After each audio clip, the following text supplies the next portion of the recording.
Peace and blessings to everyone. Thanking God for life, strength, food, clothing, and shelter. I thank you all who are watching this broadcast of a topic that is near and dear to many of us. As we know, we're living in an unprecedented time where we have a global pandemic that has claimed the lives of 500,000 people and counting.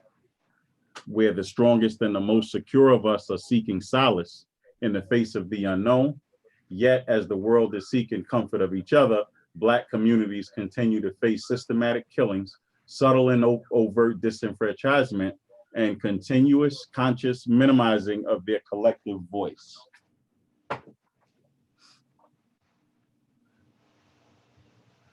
All of these byproducts of the systematic racist society that have existed for centuries. Even as the everyday leaders of our society attempt to navigate themselves through these unparalleled times, their roles as leaders becomes a bit more complex, as they must provide guidance to those who they have been entrusted to lead. So now, how do we make sense of a country that seems only to represent a portion of its citizens while still oppressing the rest? How does one dedicate themselves to a country that only endears itself to a select demographic of its citizens? I would like to thank all of our panelists who agreed to participate in this discussion. The goal of this town hall is to discuss the race relations in this country and how this toxic climate has intensified since this COVID-19 pandemic began.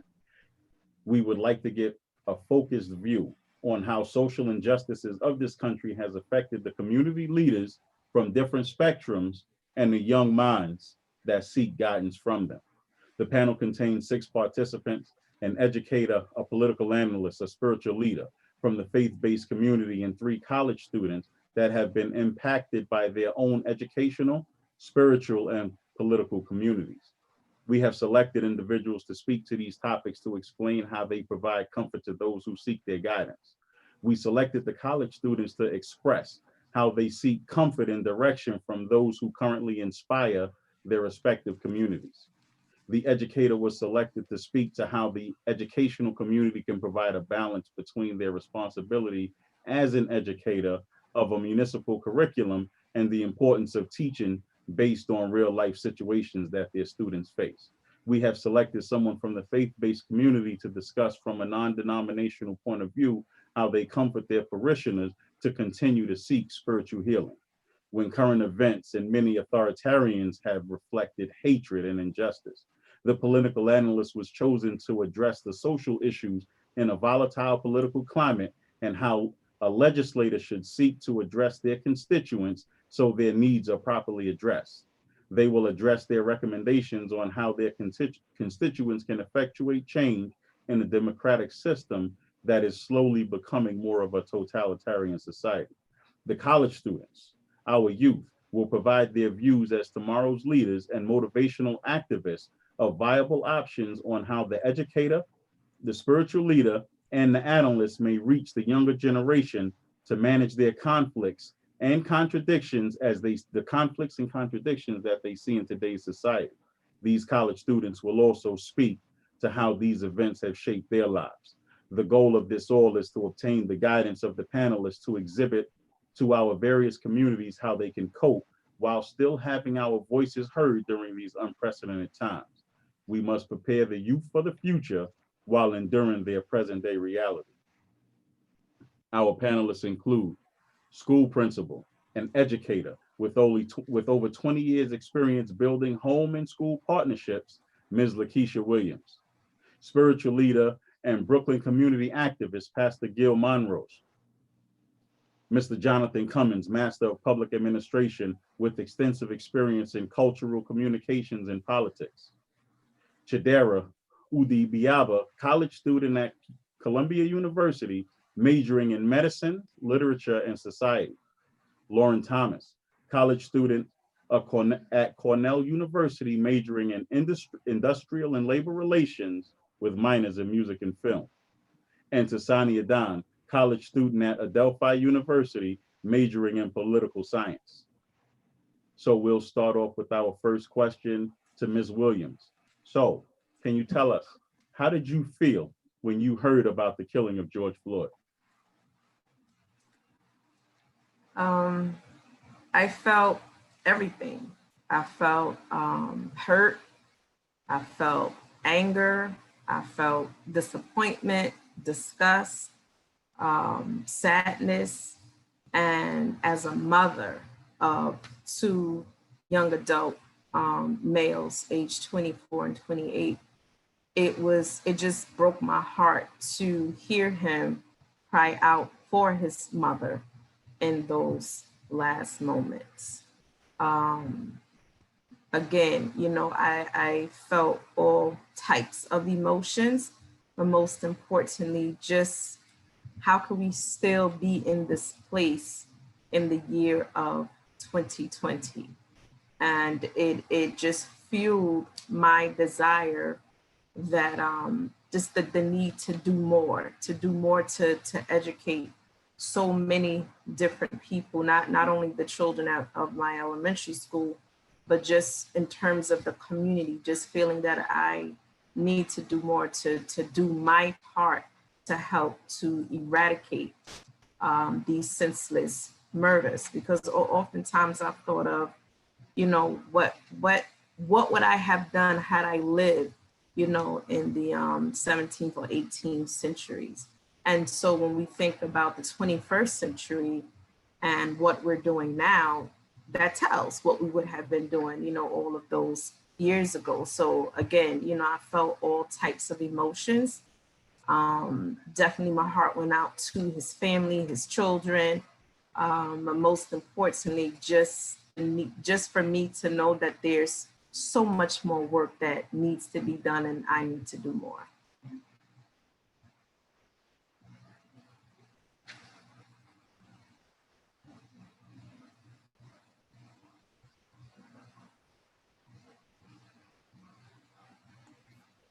Thank you for that, Ms. Williams. Pastor Gill, can you tell us how did you react when you heard about the killing of Breonna Taylor? So good evening to everyone, students, all of my colleagues and friends online. Anytime you have a killing of one of our queens in our community, it always leaves a bad taste in our mouths. But more so, it also pierces our hearts. I don't think that any one of us should die in our homes, far less by the hands of police officers coming within our homes. Our homes are a sanctuary. And of course, again, just being able to hear about this sister who was killed because of this situation continues to, again, leave a hole in my heart. So I really trust and pray that we don't get numb to these situations and that we don't come to a place where we say, well, we're accustomed to this type of incidences.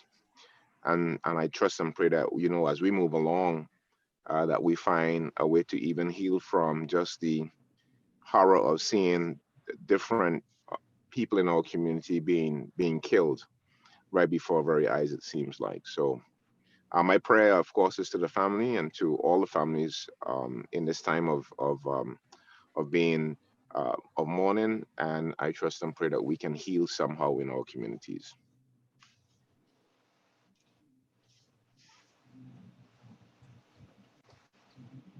Thank you for that, Pastor Gill. Greatly appreciate it.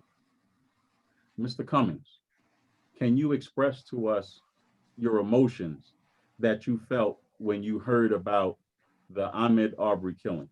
Not at the hands of police, but at the hands of two regular citizens. Well, first, thank you for this opportunity, and I really do appreciate it. And I'll hop right into the question. So when I first heard about the killing, my sister actually showed me the video.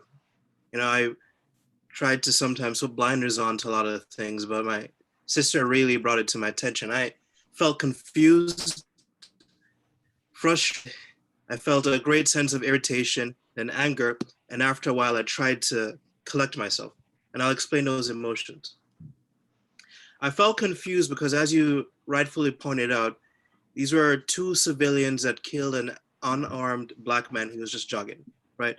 The situation didn't make any sense to me. Someone is just going for a run, and two white civilians just felt like they could take the law into their own hands, not even take the law into their own hands.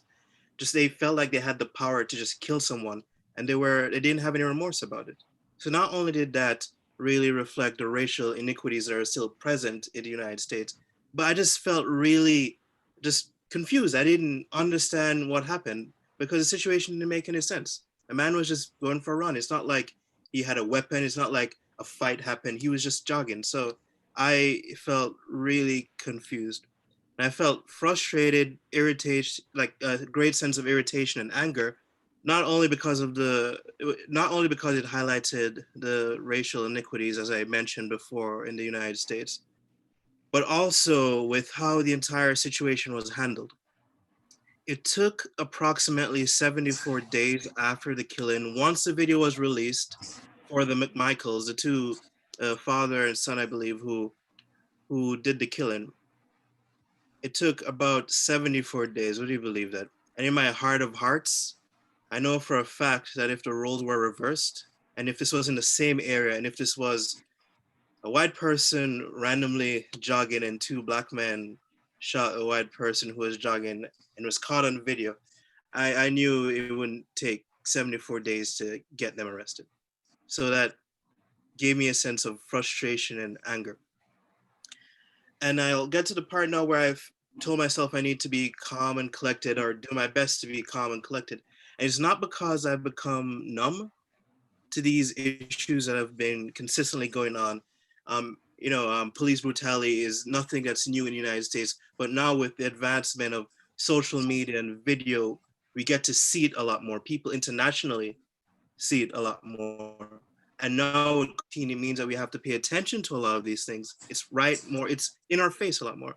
And so with me trying to be cool and level-headed, I come off as a level-headed and cool individual, and a part of it is because of the nature of the things that I do. I'm involved with international affairs, and so you hear a lot of intense news sometimes, and so that's I guess just learning how to keep a level-headed approach to a lot of situations. It's just something I've learned over time. Thank you for that, Mr. Cummins. And I know that those three killings in particular, especially being that those were the most recent, really touched us all. Oddly enough, there's been so many before, during, and after that we haven't even heard about. Ms. Williams, Yes. as these seemingly race-based killings are taking place, is this something that, to your understanding, education officials will allow to be discussed in a public school system? Absolutely. We discussed it at the chancellor's level. He shared some words with our school, with the New York City Department of Education, with everyone. At the district level, we spoke about different things that we need to do across our District 17. We have 32 schools. What are some ways that we need to continue to address this? And of course, at the individual school level as well. So absolutely, when you have a school system with 1.1 million children, predominantly Black and brown children, we would be remiss not to discuss the very things that is impacting them, because we can't just, we can't just say we want equity and then not even be willing to have the discussion about the very things that we know impact our children, most importantly, their ability to not only live, but to thrive, right? Do we have an official curriculum at this time? We don't. We don't have an official curriculum, but it is our moral imperative to address the very things that we know impact our children. It's not enough to just educate our children in terms of reading, writing, and math, but we have to educate our children regarding just how they see themselves, how they show up in the world, and to also develop advocates. I believe in that starting at a very early age. I'm at the elementary school level, but I think it's important that we also have these discussions with our children. I know next year, one of the things that we already put in place was we're revising the way we do our social studies curriculum, and we're actually titling it social justice, social studies. I myself fell in love with history when it became more about understanding people and why things happen and what can we do about it, as opposed to just memorizing dates and times. And so that's what I want to impart to the children, in my school community as well. And again, just leaving them with the knowledge and developing those footprints that I know is going to be necessary for them as they get older too. So again, to be a leader in the 21st century requires so much more than just reading, writing, and math. I believe it also requires just helping our children to show up in this world in a big way, be who they are, feel free to be who they are, and to know how to fight that good fight and to advocate for themselves in an appropriate fashion. So those are, some of the things that we have done in the New York City Department of Education, and specifically in my school, starting with the social justice, social studies curriculum. Thank you very much for that. Greatly appreciated. So the next question I would like to uh, point towards one of the college students, and whoever chooses to answer, please feel free. So as it comes to these race-based killings, do you feel that these race-based killings is something that should be discussed in public school? If so, why or why not? Hi, and good evening, everyone. Yeah, so Miss Williams said it very beautifully that we need to make sure that we're instilling advocacy in our youth, but I think it's not even important. It's more so, it's necessary and it's crucial for our future that our children are taught these race-based killings, because we need to make sure that they understand the whole entire concept of systemic racism and the fact that it has existed for the past 400 years, and systemic racism is a cycle. And, we as people over the age of 18 are doing our part to dismantle the system. But in order to make sure that the system stays dismantled, we have to make sure that we are teaching our kids about anti-racism from an early age, so that they understand that this needs to never happen again. And we need to make sure that the cycle is no longer perpetuated. Because otherwise what happens is more children grow up and end up being those police officers who have those racial biases that lead to more Ahmaud Arbery's, Breonna Taylor's, and George Floyd's. So to avoid these conflicts and to avoid these racial tensions, we need to make sure that we are very, very early on, and I mean as early as like kindergarten, first grade, discussing the whole concept of anti-racism and how to be an advocate, and how not to just be non-racist, which means like staying neutral, but to be anti-racist and to stand up for your friend, like your Black friend who's being bullied for their skin tone, because it's those little cycles, it's those microaggressions, it's those subconscious things that end up growing up into something bigger. And these children grow up to be our legislators and our teachers and our principals and our police officers. And because they weren't taught about anti-racism at a young age, they end up perpetuating their subconscious beliefs into the world. So if we want non-racist police officers and non-racist doctors and non-racist principals, it's important that we start educating about socialization and breaking the cycle as early as children start to read and write. Because just like reading is important, and the Pythagorean theorem is important, socialization and systemic racism is equally as important, and it probably affects us much more directly as a society. So I think it's not only important, but I think it's actually crucial. And if it doesn't happen, then our society is doomed. So it should definitely be taught 100%.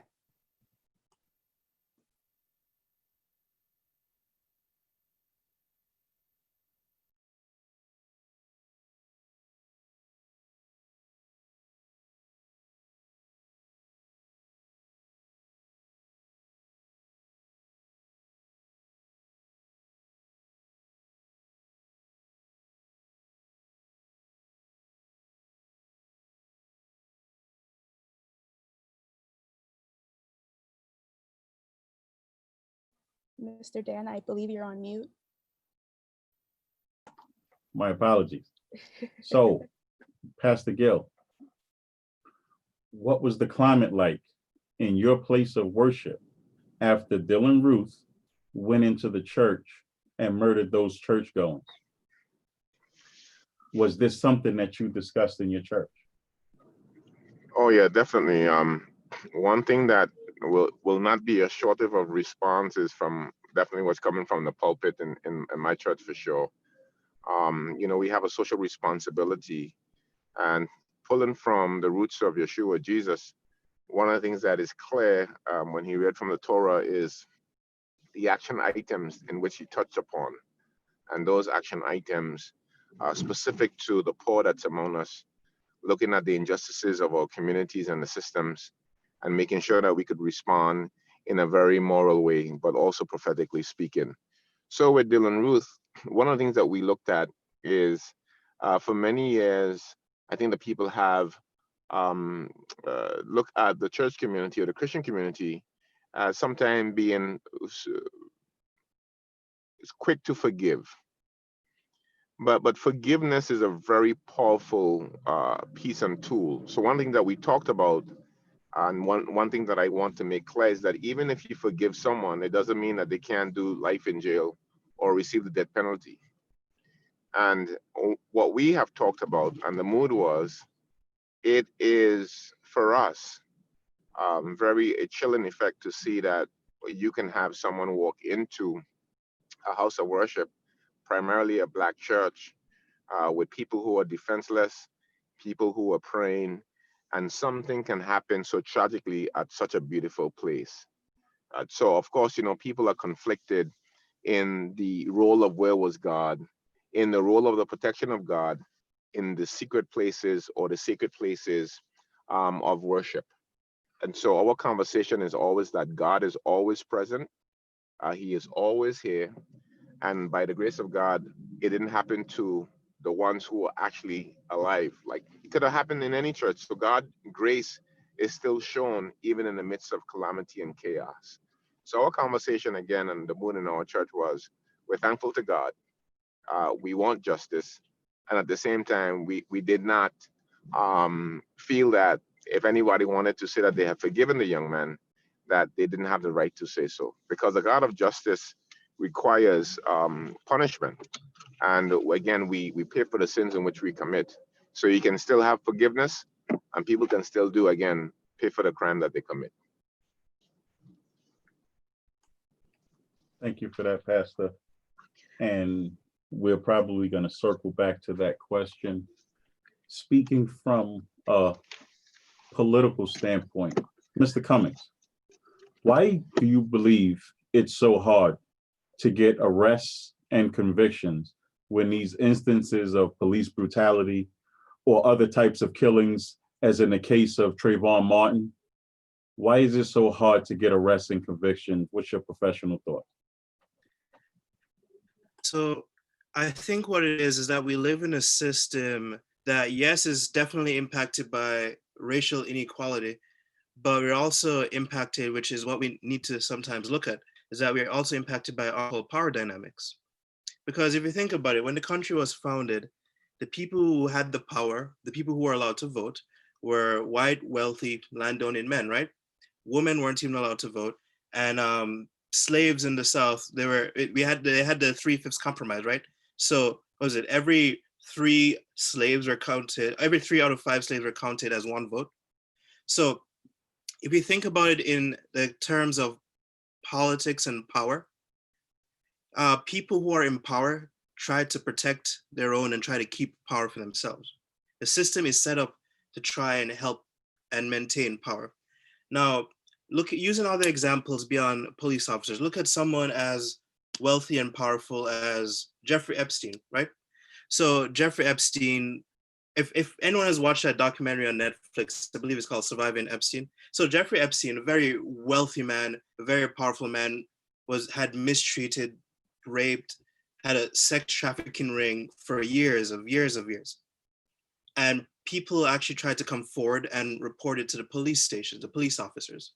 They tried to reach out to other people for help. and they were denied help because this man was someone who was in power. He had very powerful friends in government and business and everything. So he was almost protected. Look at someone in politics like President Trump, for example. Yes, he's been impeached, and impeachment means that he's been convicted of a crime, but he's still there. And you look at the Republican Party, they're trying to do things to protect him. It's almost like people in power trying to protect other people in power. And police, the police system is it's a dynamic where you have citizens who are given this power to manage other citizens, and so with that, they try to protect each other. And with this system, what it means is that we're in a system that favors people, protects people of power versus the ordinary citizens who sometimes, yes, elects them. Can you all hear me? Can you hear me? Yes. Okay, yes. So we're in a system right now that protecting police and people in power versus ordinary citizens because they're in people of power. They're in positions of power. And honestly, you could relate this to any country. Every country has a dynamic. But most countries have this dynamic where if you're in a system of power, you're almost safe completely. You're not completely safe, but it's very hard to touch you. And it's a bit challenging to get these convictions out of police officers who've done killings of unarmed Black people, have taken Black lives, people that we've just recently heard about because of the advent of social media and things are being recorded all the time. And I'm pretty sure there are numerous others that we haven't even heard of. And quickly going to the Trayvon Martin case. So I'm trying to approach this as objective as I possibly can. And from what I saw, I was trying to frame the Trayvon Martin position in like law and politics and everything. I'm a legal analyst by any sort. And so I worked at a law firm for a year, but I don't have that legal training. But from what I saw, it was almost like the law was protecting Zimmerman from killing an unarmed Black youth. And the reason why was almost because the law didn't favor a person of color or a young Black man nearly as much as they should have been. They weren't valued as much in the eyes of the law. And that's how I interpreted it. I appreciate that. So I would like to pose this question to another one of the students. How do you react when someone raises the issue of Black on Black crime as a deflection to the issue of these racially motivated killings? Good evening to all. The issue of Black on Black crime has constantly been used to justify our killings. The whole mentality of, since Black people kill other Black people, why can't we kill Black people? Or why are you so upset that Black people are being killed?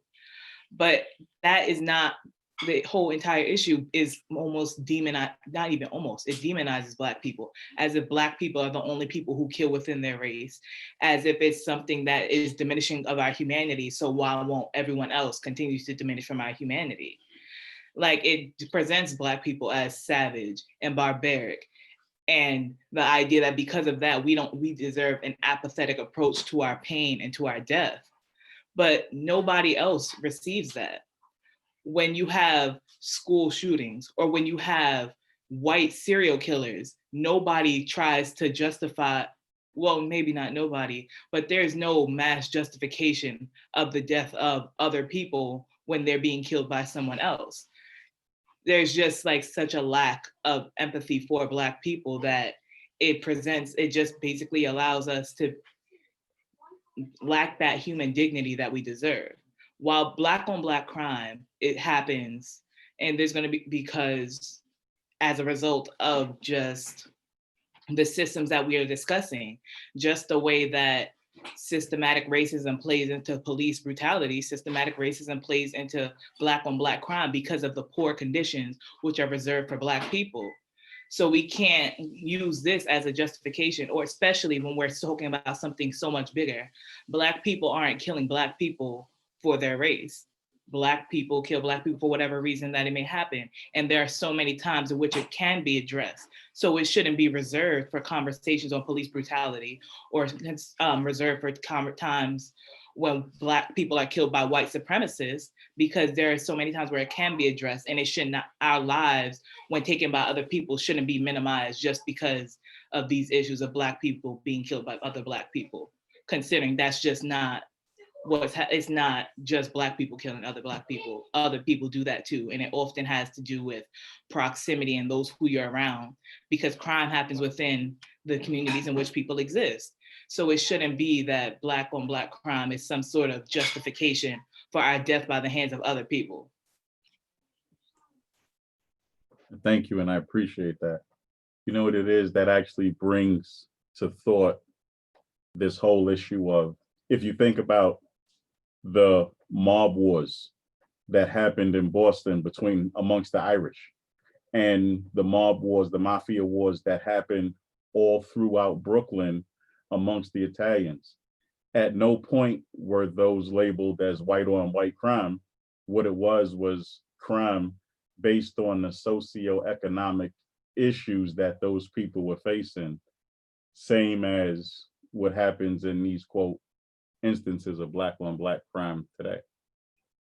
But I digress. Ms. Williams, question. Do you feel that the conscious decision made by the education departments to focus less on the impacts of slavery has contributed to a time where racial tension has reached a boiling point? I've been in education for 22 years. You know, I know educators from different parts of the world, and we won't find anything written that says, you know, we should focus less on it. But one thing I will share is that schools are part of society at large, right? We're not a separate entity from society. So when we think about, you know, the society that we live in, we know that inequities exist across all facets of our society, right? We just saw that. Well, we're actually living it now with COVID-19. So what do we have? We have the tales of the have and the have-nots within our healthcare system. So even with that, when we talk about, you know, Blacks being disproportionately impacted by this disease, again, it results in poverty, which is a social construct, and Blacks not having access to quality health care.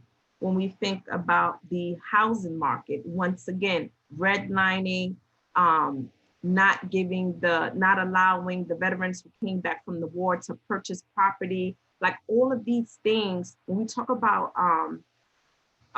rate of living in a racist society, like these things this is the systematic racism that exists, that we know exists.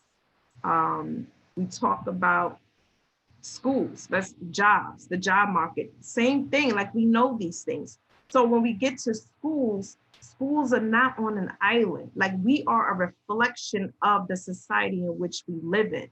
So yes, systemic racism lives with us in every facet of our society. And schools are part of that. Ruby Bridges is still alive, right? She just celebrated her 65th birthday. And we know that it was legal at that time until she became, you know, one of the first Black children to attend a school that was desegregated. And we know the trauma and everything that she faced and making history and being a part of history. So I say all of that to say, it isn't anything like written out in stone, but we do know that this impacts our children who do what? Show up in the world, right? Which is why at this time, you know, I can speak to what we do have in place within the DOE. You know, we are having conversations around inequities, around racism, around deconstructing the ways in which we work with our children, you know. So we talk about culturally relevant education, there's professional development, there's all of those things that is in place. But first and foremost, we have to make sure that our children know that we were enslaved, right? But I think to start with just the history of slavery is wrong in and of itself, because we have a rich history prior to the transatlantic slavery Holocaust, because that was our Holocaust, right?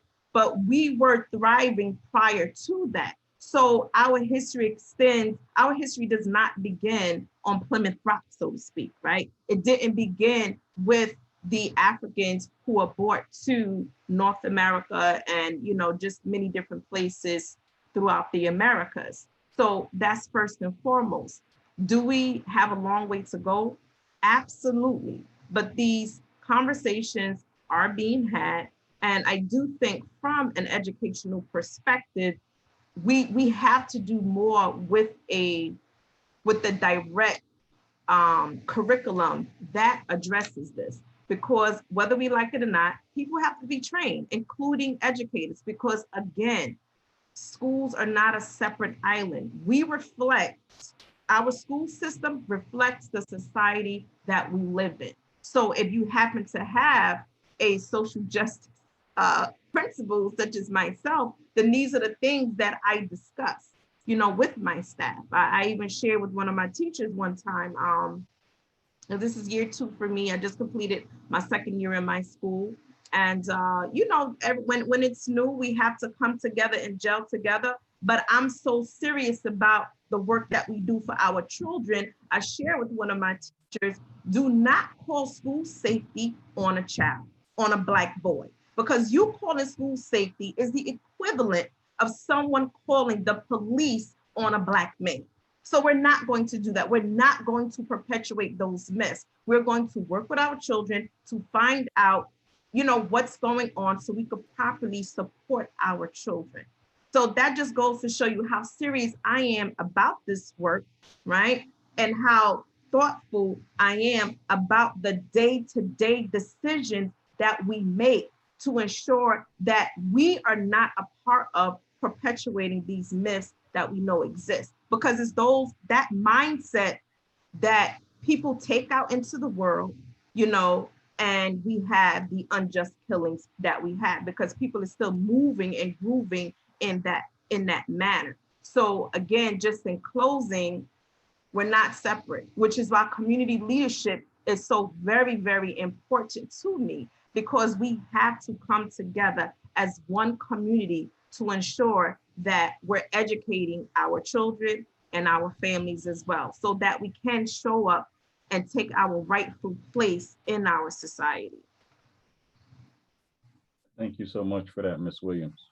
And speaking about community leadership and educating our children, and you spoke to so many different things, which I wish we had more time to expound on. And I hope to continue these types of forums, because when you start to go into the rich history that we had before now, there was a quote that I read where the gentleman said, slavery wasn't the beginning of Black history, it just interrupted it. Absolutely. So Pastor Gill, you spoke of concerning forgiveness a bit earlier. So I want to ask you, when now former police officer Amy Geiger was convicted and sentenced for killing Botham Jean, his brother forgave her. From a non-denominational perspective, how do you reconcile that request for forgiveness with an act where now someone's life has been lost? Right. So, as I said before about forgiveness, forgiveness, again, doesn't mean that the person will not pay for the particular crime. And also, too, I think that forgiveness has its place.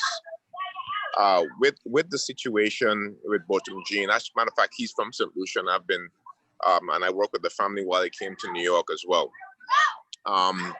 one of the things that we realized is that maybe the time and the place was not appropriate in the mind of looking at it overall with the backlash that the family received. But at the end of the day, you know, forgiveness is a personal thing. You can't teach someone how to forgive someone. It has to be innate. It is part of that young man, his brother, upbringing. And so how he understood the scripture where he stood, he felt that it was appropriate at that point in time to reach out to say, you know, I forgive you. And definitely I cannot make any judgment on him because, again, it's not my brother who was killed. And so I respect the fact that he had the courage to do so. But sometimes for me, and I think what most people is thinking, is that sometimes the idea of when you should ask forgiveness publicly or privately. And unfortunately, we are the only community who have to deal with even the idea of should we forgive someone. I don't think that there's any other community, whether you are a Christian, whether you are Muslim, whatever your particular background, our communities, again, is the only community that I know of that talks about forgiveness in a way that whether it's a strong attribute or a weak attribute, whether you're Christian or not. And I think that he had the right to do what he did, and it takes a lot of courage and a lot of love to do what he did. So that's all I can say on this piece. I can't judge the brother any further. My heart and my prayers continue to be with the family even up to today. Thank you for that, Pastor Gill. And for those who don't know Pastor Gill is actually pastor. They are working on some really great initiatives as far as being out in the community and being present in the community. So if you get a chance, look up some of his initiatives because they're very important. I want to ask a similar question to one of the college students. How did you feel when you saw the sibling and the judge comfort what was, in essence, a convicted murderer? So I feel like it's a really difficult question. And I feel like it was difficult. It's difficult to talk about. At first, I personally felt all right about it. The judge was being a human, and we can't judge her for that.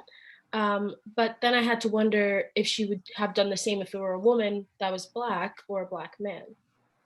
I feel like that's part of being Black. You have to wonder, oh wait, if the shoe was on the other foot, would she have done the same?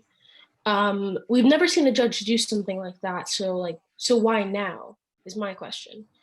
Those are the thoughts that went through my head. And I think part of the judge hugging the convicted murderer / cop is that, excuse me, is Black people's unwavering acceptance and forgiveness for all people. I think Black people of all people have so much forgiveness that we're willing to give. I mean, it's surprising that we can even live amongst white people, given all that they've done to us, and we still actively have to forgive them. And like Pastor said, we have to consider forgiving people that have done us severely wrong. And it feels like that sentiment was coming out in that moment. And like I said, the sad part is that we even have to think about that. It should just be a given. Yeah, when it comes down to it, the judge was showing a moment of humility towards another human. And I don't know if we could really judge her for that. And I don't necessarily think it was the wrong thing to do, but I agree with Pastor in which is the wrong place, maybe. Thank you very much for that. Sure, thank you. I think there were two very important points that were raised, and those points being, we seem to be the only community who has to endure and even have it a consideration to forgive something like that. In trying to move things along, and in the interest of time, I will reach out to Mr. Cummings, and I will ask you, so now, in politics, there is this talk of new policing guidelines and drafting up new laws.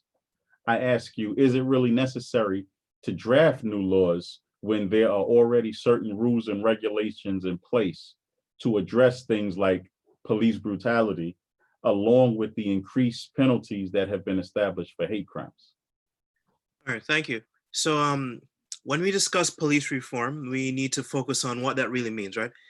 It's a pretty non-specific term that can mean an array of things. As you mentioned, policing guidelines are being talked about, but what does that actually mean? Having body cameras on police officers is something that's been discussed, which is fine, but is it effective? The idea of defunding police departments became a popular issue among people, but in the long term, is it feasible, right? But these are some of the ideas that people are thrown around right now because no one has a clear idea of what to do, which is what I believe.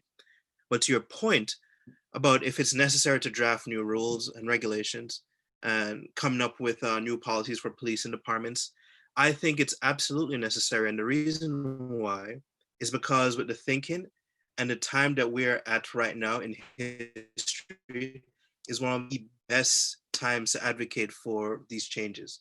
Because if you think about it, there's a lot of momentum being placed on civil liberties and racial justice as it relates to Blacks in this country. Even though we have Donald Trump as president and the Republican Party is control the Senate right now. Think of it this way. Confederate soldier statues are being torn down. The state of Mississippi just recently voted to change the state flag. It had a Confederate logo on it, like Mississippi, you know? And the Prince Board of Trustees, I saw and I had a little bit with my friend about this. Prince and Board of Trustees decided to change the name of the Woodrow Wilson School for International Affairs because they wanted to get the name changed from Woodrow Wilson because of his racist policies. So what this means is that right now we have in this crisis, there is a window of opportunity for massive racial reforms in this country. What I think, however, is that there needs to be, this is my opinion, that there needs to be an independent and unbiased group to look for policing regulations and try to come up with substantial reforms. And yes, talk about systematic racial issues, criminal justice reforms, inequality in education, all these different things, and come up with a sound evidence-based proposal and present these things to makers.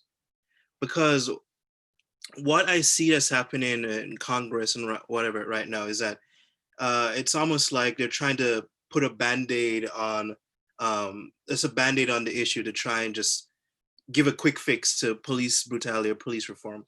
But what I think it needs to happen is that there needs to be an independent group that focuses on civil liberties and Black issues and come up with evidence-based proposals to present to these policymakers. Just for example, something I discussed with my friends, just out of curiosity, was I discussed the idea of community policing. So community policing involves the use of partnerships between municipal agencies, businesses, individual citizens, nonprofit groups, and the media in order to develop methods of police in the community. So what you have is that you have these community stakeholders, people who live in the community, working together to address criminal matters and reducing crimes. So instead of just simply having a police force, you have the entire community working with the police force around the philosophy that the entire community can take measures to prevent their crime. So that's just something that I've just thought about and talked with a bunch of my friends, but I believe, and I can't stress this enough, that we need a group of people to get together and look at concrete data-driven methods in order to bring forth a meaningful legislation to impact police brutality and justice reform and all these things. So thank you. Thank you very much for that. Earlier on, Ms. Williams talked about some of the changes that are being implemented in public schools. And I know what's happening is we've been giving a broad range of responses. I want to ask the students, do you feel that you've ever experienced racism in public school? And if so, how was it handled?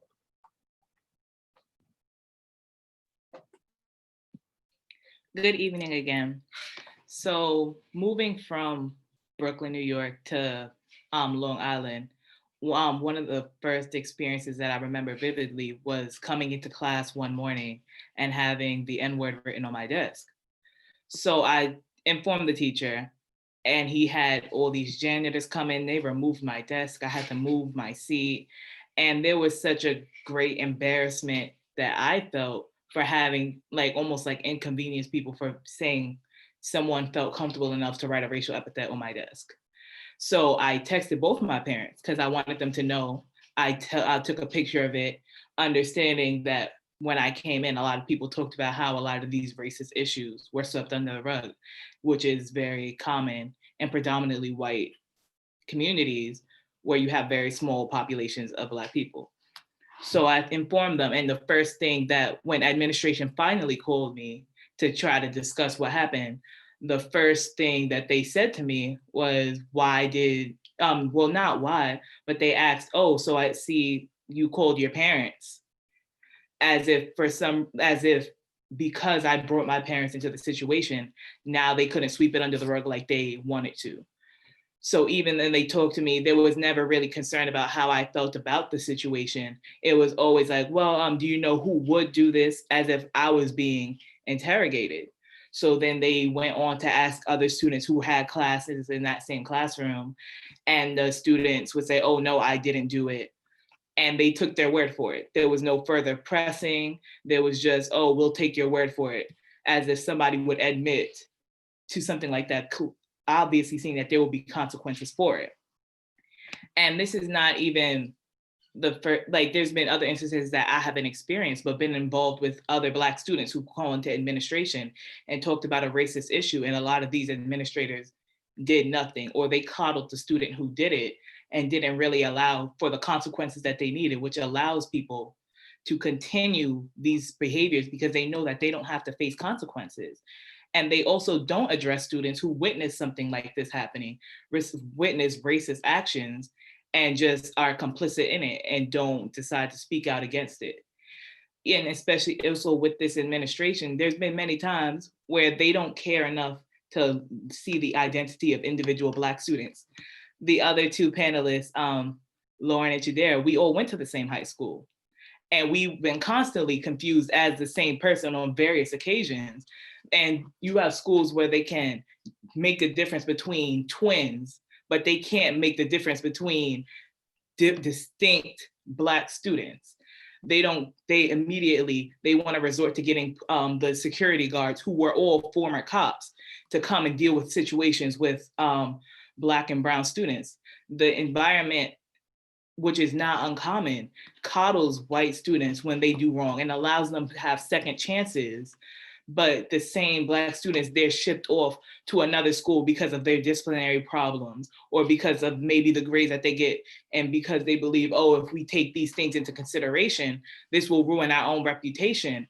But if you look at actually what's going on in these schools, it will make the reputation of the school more accurate, where you see that this school has these types of issues, but instead of addressing them the way they need to be addressed, and having these conversations that may be difficult for the students to have, they instead make Black and brown students feel like they're somewhat inconveniencing people by talking about their struggles. Thank you very much for that. You know, I'm trying to monitor the time here, and I wanted to kind of move on to the next set of questions that I had.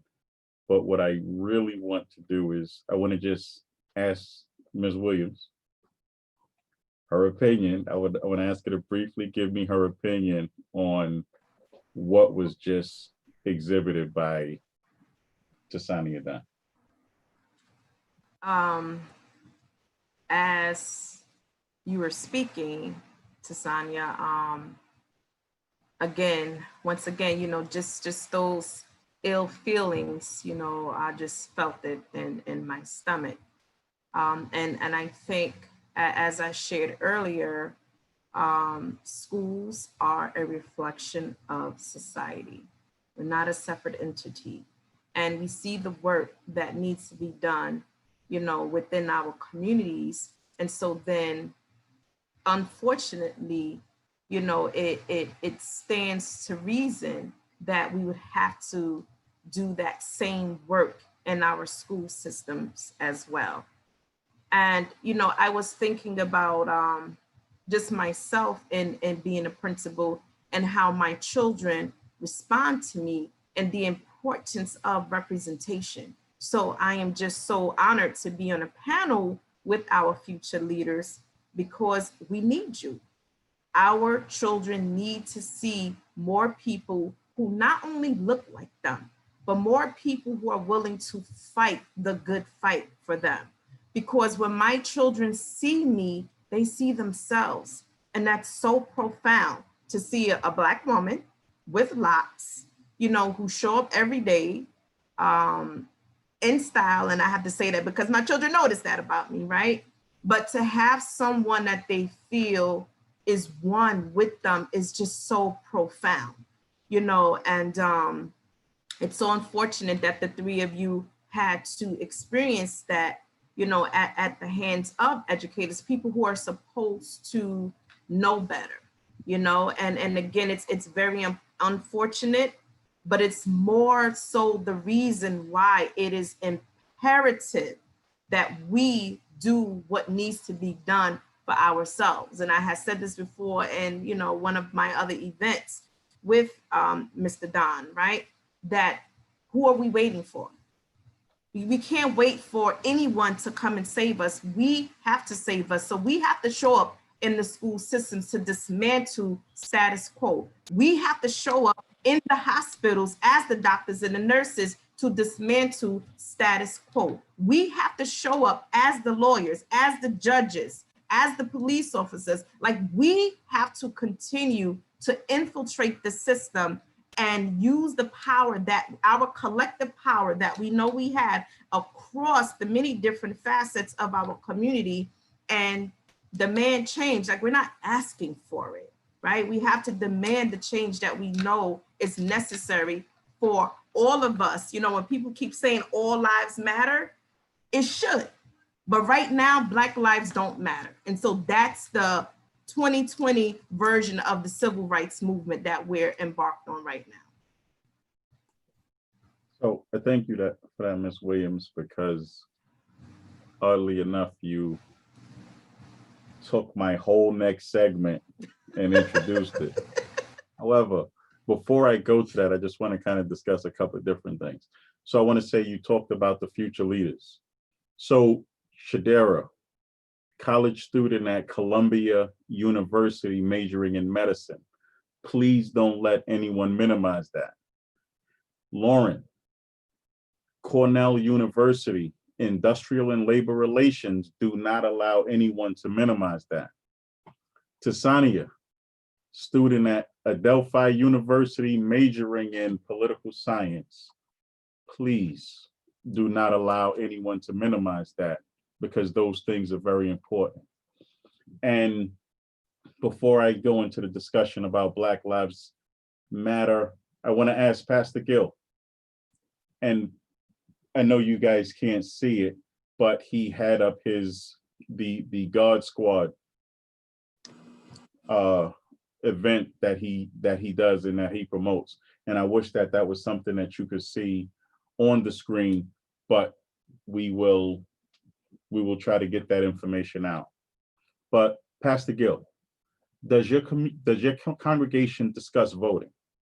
And if so, do you use the vote as a collective voice to elect a candidate that best represents your community? So it's, you know, one of the biggest challenges we have in our faith communities and tradition is whether or not church and state collides and comes together. I respond to it this way, that when you were born, the government had to issue you a birth certificate. When you get married, if you decide to, the government issue you a marriage certificate, a diploma. When you die, unfortunately, the government also issue you a death certificate. So it means to say for us is that government is always involved in our lives, no matter what you think.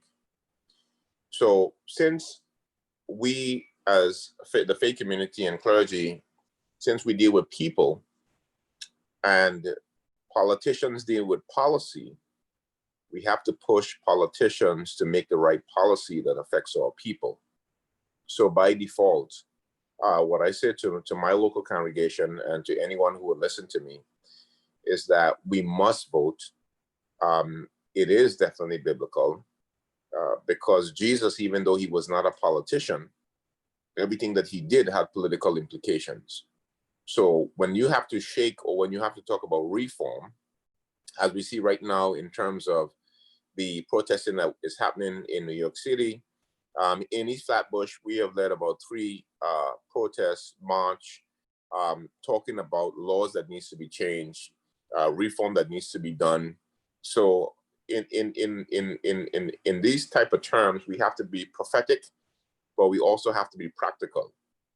So my take is that we need to vote. Sometimes we say to vote your conscience. Sometimes some individuals, when you talk about, again, the evangelical, some people believe that same-sex marriage, some people believe that abortion is the top 2 items and the only item. I look at it differently.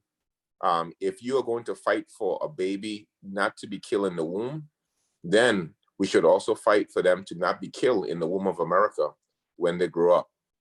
So we can't have it just one way. We have to have it in a holistic approach.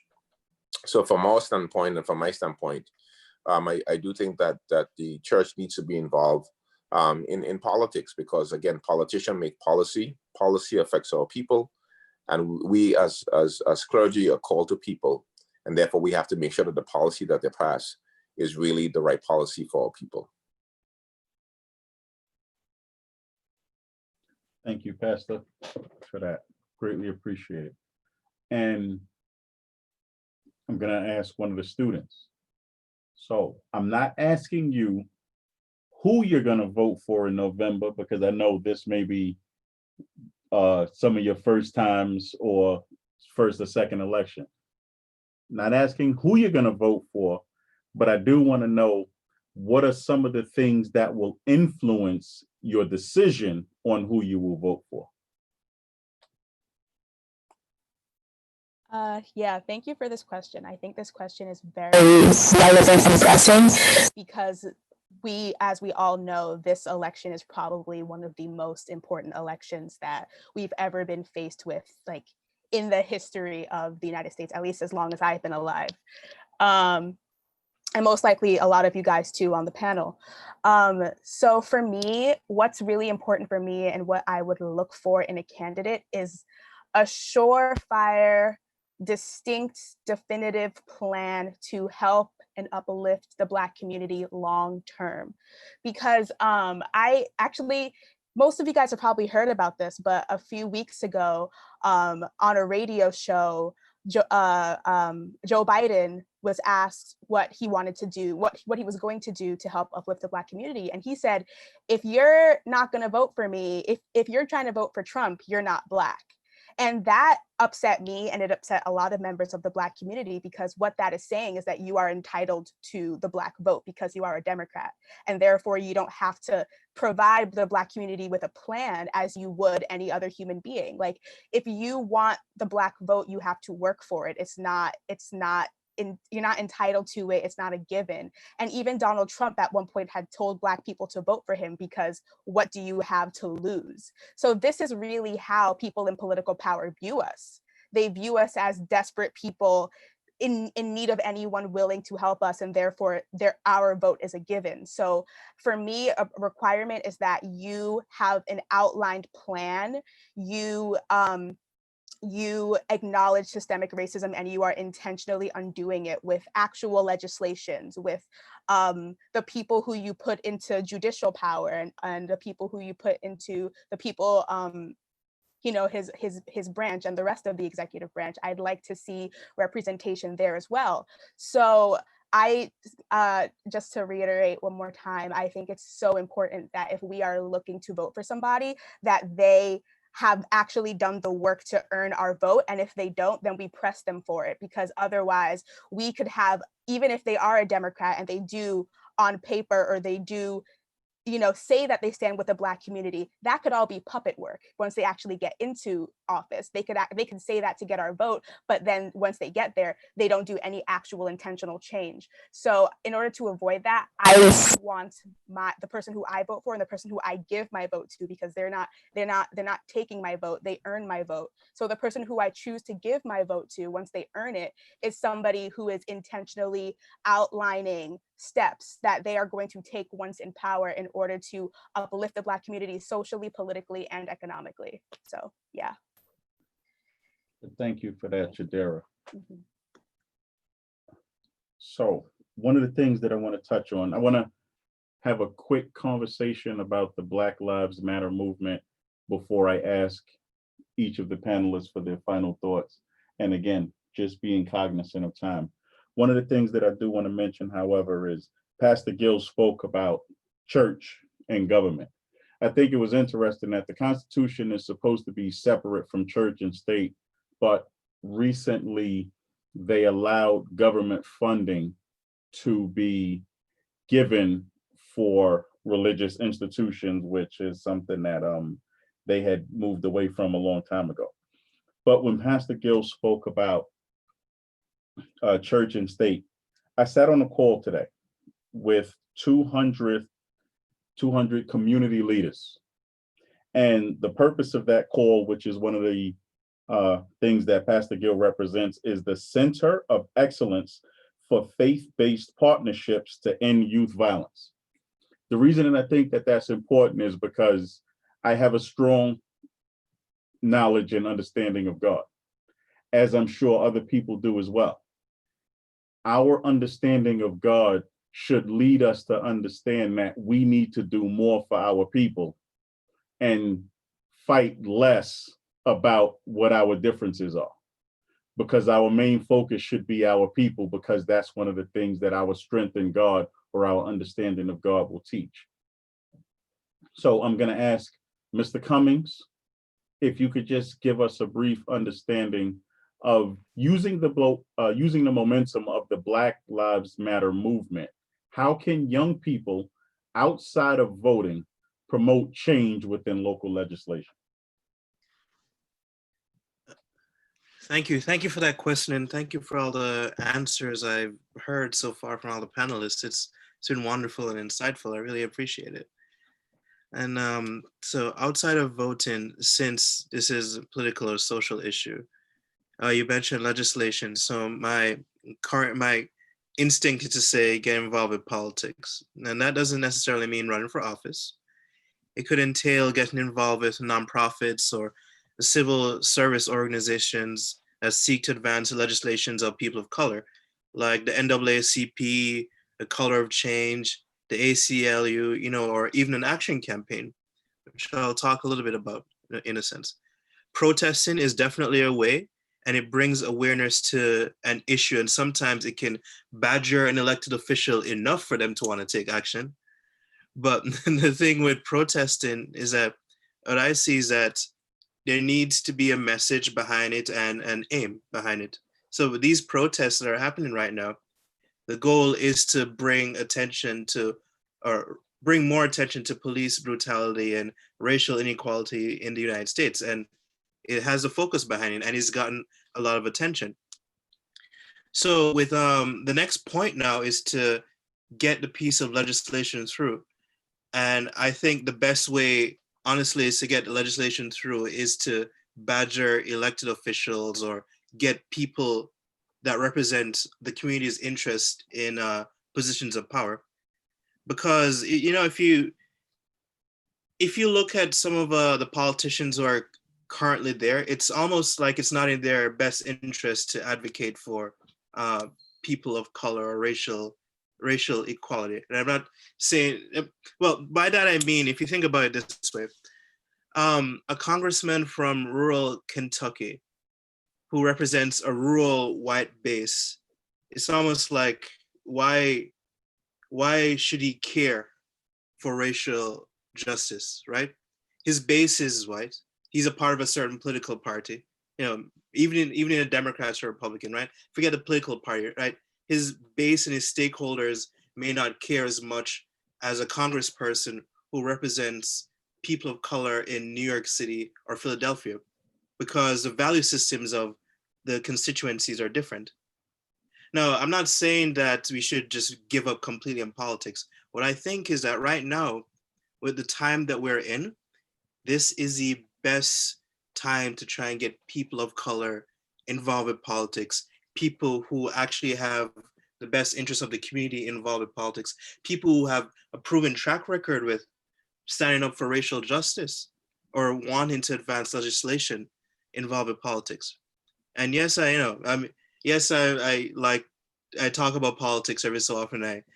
My impulse is to say that people should run for office, but there's so many other ways to get involved: nonprofits, civil society, civil service campaigns and organizations, and an action campaign, which I'll discuss briefly.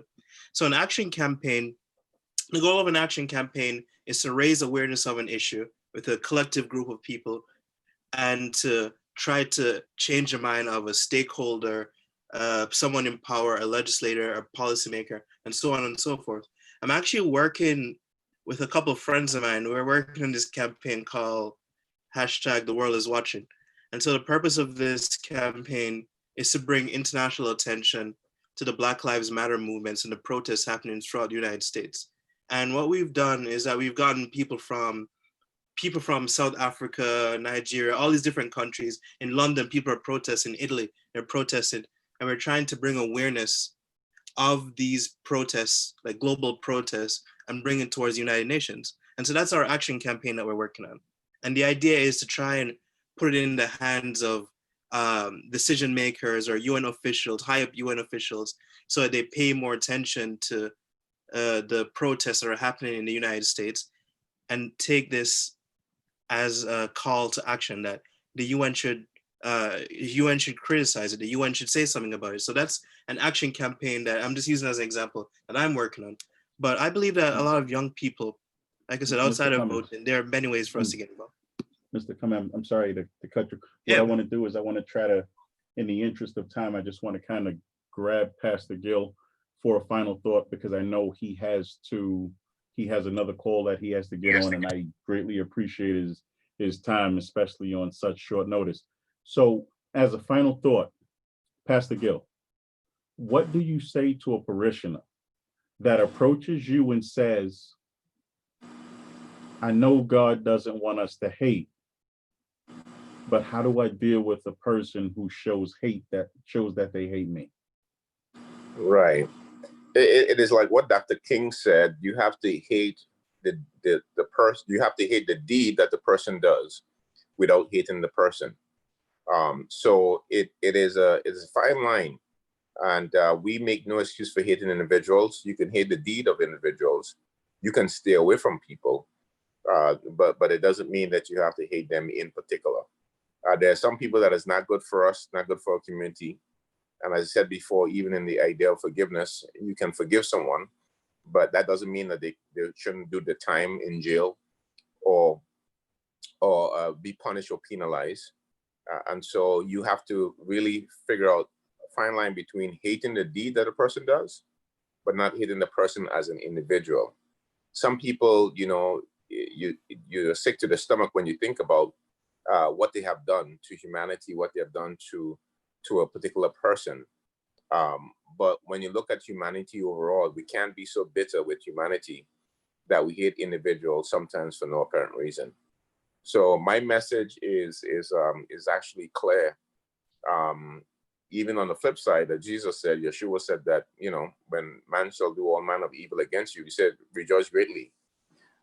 It is not a natural thing. It's not that you're going to be happy that someone is stepping on you, but happy that we understand that God seeks vengeance, and vengeance is in his hands. And so don't get cancer, high blood pressure, don't get sick over individuals who are wrong and you're wrong in the world. We put them in the hands of God. We fight to change. If they have a position, to strip them of the position. But at the same time, definitely we try our best not to hate people individually, but hate the act at which they perform.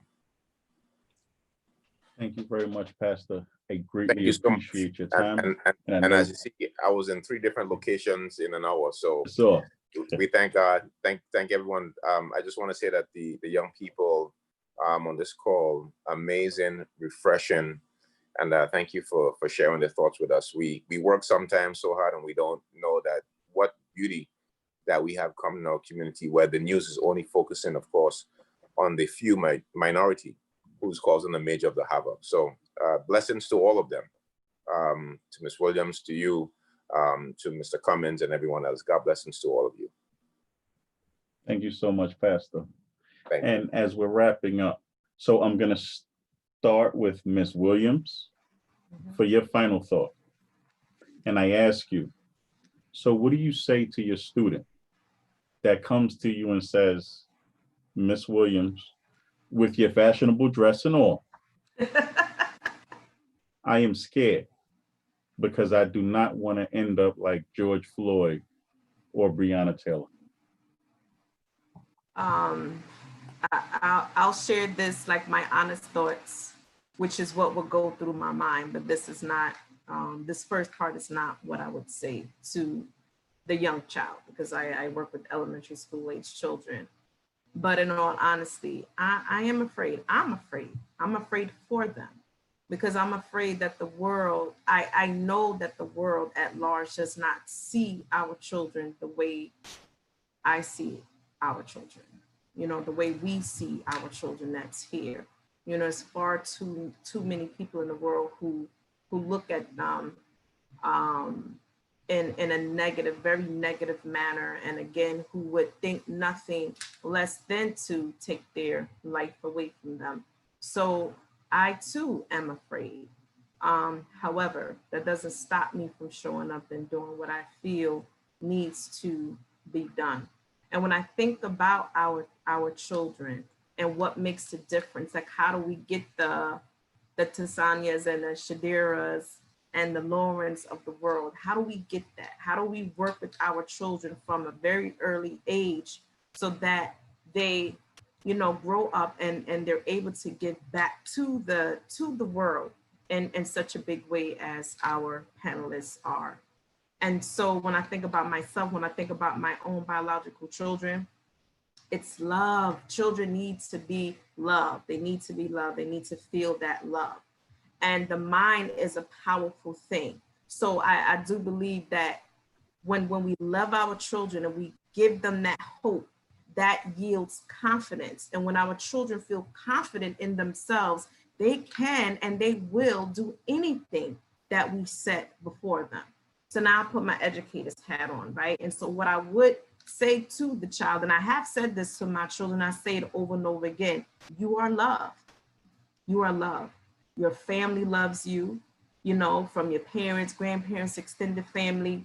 Your school family loves you. Your principal, the assistant principal, teachers, the custodian, everybody in this building. You are loved, right?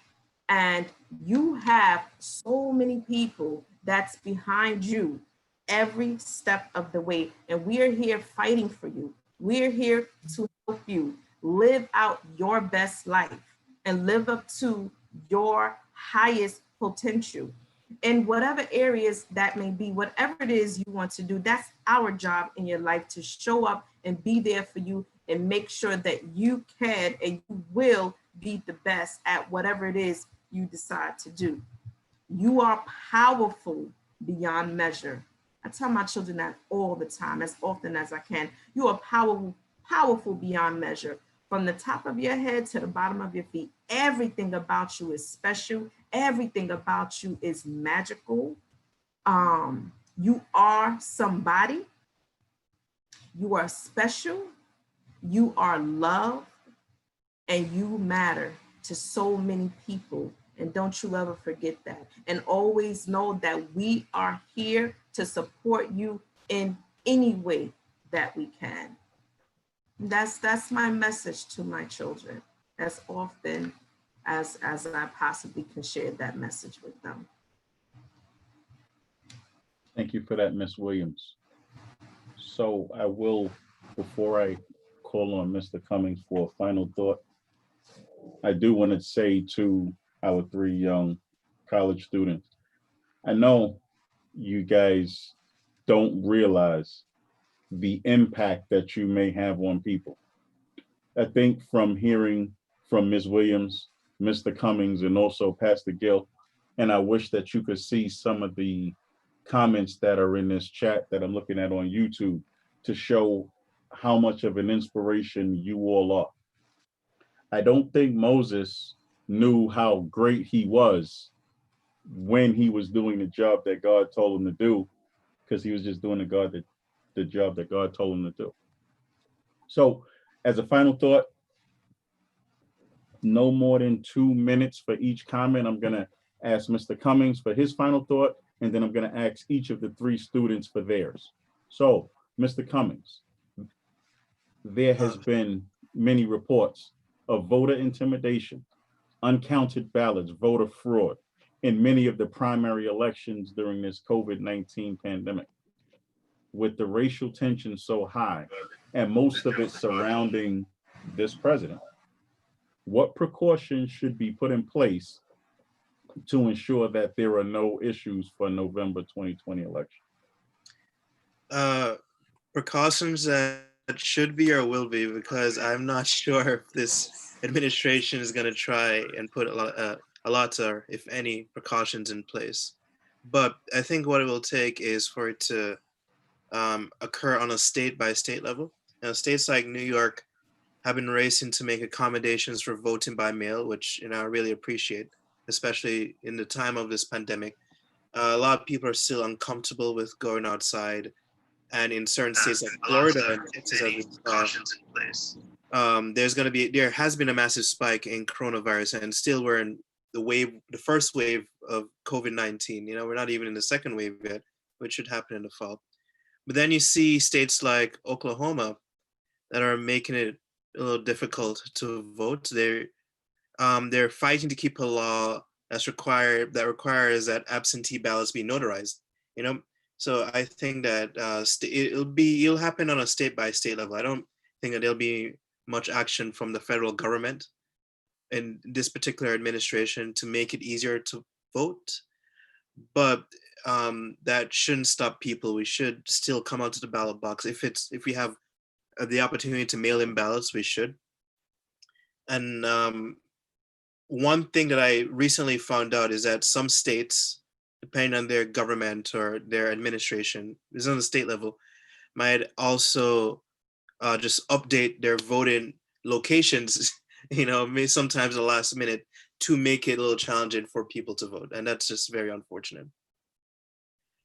So that's honestly, this is the time that we live in, and it's going to be difficult for people to get out to vote, but we need every voice. We need as many people to come out and vote as possible. I know maybe in the future we'll find some way to digitalize the way people can vote, maybe through some blockchain technology monitored by the government or whatever. But I mean, that's way down in the future. But right now, I think this administration is not gonna make it easier on us to vote in this coming election. I'm sorry that sounds depressing, but I'm just answering your question. No, it's okay, because the good thing is, once you know what you're up against, you can empower yourself to overcome it. So in this order: Lauren, Shadera, Tasania. Final thoughts, no more than 2 minutes. If you could make one request from your educator, your legislator, or your spiritual leader, what would it be? I forgot who I said first, so I'm just gonna say Lauren, go. Okay. First of all, thank you for having me. This has been a really good, big honor, and I've honestly learned a lot and had a lot of fun. So thank you. And in regard to my educators, given those are like the most influential people to me, it's very simple. I would just ask them to speak up, show up, and use your platform as a teacher to spread love and acceptance, and that Black Lives Matter, as simple as it is. And also take a political, I mean, I don't really know if there's like certain legalities around professors or educators taking political stances, but I think that's really important. I think that's super important. And there's no excuses, honestly. And what Miss Williams said was really not only inspiring, but it made me a little emotional, because if I had an educator that believed in me that much, I think I'd be a much more confident Black woman today. And so I think with just a teacher being like, I believe in you and you are worth something and your life matters, and those who look like you, their lives matter as well. I mean, that means the world to young Black students. It really does. So that's what I would ask for. Teaching our children confidence. Teaching our children confidence. Chidera, please. Yes, so this goes out to pretty much all of like the elders in the community. As far as the youth go, I think, and this is a perfect example, and that's why I'm so grateful for this opportunity, and I'm so grateful to hear from you guys and to also have you guys listen to us, because my biggest thing, especially growing up as a young Black child in America, is wanting to be heard from older people. Like, that's the thing that has mattered to me the most. And that's why this panel is so important. So I would ask of all people and all leaders in the community, whether you're a legislator or an educator, sit down and talking to your youth and just asking them, what are the issues that are pressing you, not only racially, but like mentally, psychologically? Are you happy? Are you okay? What can I provide for you? Am I doing a good job as a parent or as a teacher? What, so those type of conversations where we can feel as if we are allowed to be open and express our thoughts and our ideas without shame or without like fear of being like ridiculed or condemned for our thoughts and ideas. That freedom of expression and those conversations was something that I honestly lacked a lot. Having grown up as a black woman, I was never really allowed to express myself. So just being listened to and having these discussions and asking us, what is it like to be a young adult in 2020, and trying to empathize with us that way. So I would ask, and I think on behalf of a lot of the Black youth in America, sit with your youth and just ask them about themselves and ask them what you can do better, and have those conversations, because that's really important and that can definitely impact a young Black child's life forever. Thank you so much, Chidera. And so I tell you, I want you to understand that we're listening. We want you guys to talk. Peace, Sania.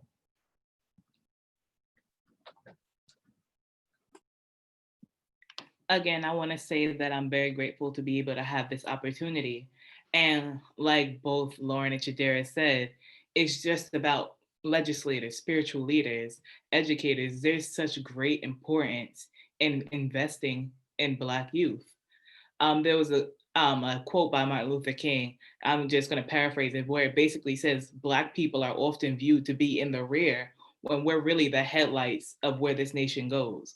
So when you invest in the success of Black people, you're ultimately investing in how successful this place can be. So for legislators, it's not a political stance to say that Black people's lives matter. It's not a political stance, it's a humanitarian one. So to value Black people, whether it's in their interest or not, ultimately has greater benefits beyond what they can see and beyond the racism that stunts this country's growth. For educators, again, it's so great to see a teacher like Ms. Williams, who has so much stock in Black students and assuring their success, because by putting in that pride in their Blackness allows for people to reach high levels of success, because they know within their heart that regardless of all the things that go on around them, they have that within themselves to say that I'm worthy and I'm capable of doing these things. And for spiritual leaders to, again, just sit down and speak to young people and know where they are and allow them to know where they can go, allowing just the youth to have a space where they can be who they are, and then just build on what you already know they're capable of, creates an environment that's only going to flourish and allow for the betterment of people overall. I thank all three of you for your comments. And I got to tell you, I'm sure that based on the words that you said, I'm sure your parents are very, very proud. And I'm sure they're probably proud because they're like, this is what God has blessed me to have. Continue to make them proud. I ask for my brother Morey Yiftach to give a quick word before we close out. Yes, Maria. Okay, everyone, peace and blessings. I got to tell you, I'm absolutely thrilled by what I've heard from everybody tonight. I want to thank Principal Williams, Jonathan Cummins, and Pastor Gill for your leadership and the knowledge that you've imparted upon us and those who've been listening. It's absolutely imperative that we continue to have these conversations. I want to thank these young ladies, Tasania, Shadera, Lauren. You young ladies are articulate. You are our future. You are going to lead us to where we need to go, and your voice needs to be heard. Shadera in particular, you are speaking in such a way that your peers are going to follow you, all you ladies. And I took 3 things away from you guys. Lauren, I got teach them confidence. Shadera, I got one of the things you wanted out of life is wanting to be heard. And Tasania, a great quote concerning the Black Lives Matter movement. It's not a political stance, it's a humanitarian one. I'm going to social media with that, and I will give you your credit because that is great for what you guys are saying. And I want you guys to know this. Articulate your goals to bring them to fruition, because that's the only way these things are going to happen. And the struggle that we're experiencing equates to work. If we don't do the work, nobody's going to do it for us. And always look to God for direction first, because politics don't always work. And we're living in a time where we're being told that, oh yeah, if you just do this, if you protest, if you speak out, but sometimes that's not happening. And so what we have to do is make sure that we're doing something for ourselves and for our communities and take control of our destiny to ensure that we achieve the success that we desire as a people. So I want you guys to continue to do well. I thank all the participants of this call. I thank you for your time on short notice. My brothers all called put this together. It's fabulous. I'll be working with you guys. If you ever need my support, feel free to reach out to me. We're going to get this done together. Peace and blessings. Ms. Williams, thank you so very much. We greatly appreciate what you've imparted. Mr. Cummings, again, I just met you, and it's a pleasure to have met you. I thank you for the information and wisdom and that you've offered in a forum where a lot of us don't understand. We understand education. We understand spiritual leadership because that's something that's really close to us. A lot of times we don't understand the politics because we don't trust it. And we've been taught not to trust it because they wanted to keep it away from us. So I thank you, and Pastor Gill as well. I thank you for your time. I thank you for your wisdom. I thank you for your spiritual enlightenment that you offered on a lot of these different subjects. And most of all, Lauren, Shadera, and Tasania. I got it right this time. I thank you for the hope that you provide to all of us. May God bless and keep us all. Thank you very much. Everyone have a blessed evening. Thank you so much. Thank you. Thank you very much. Thank you. It's been a pleasure. Thank you, guys.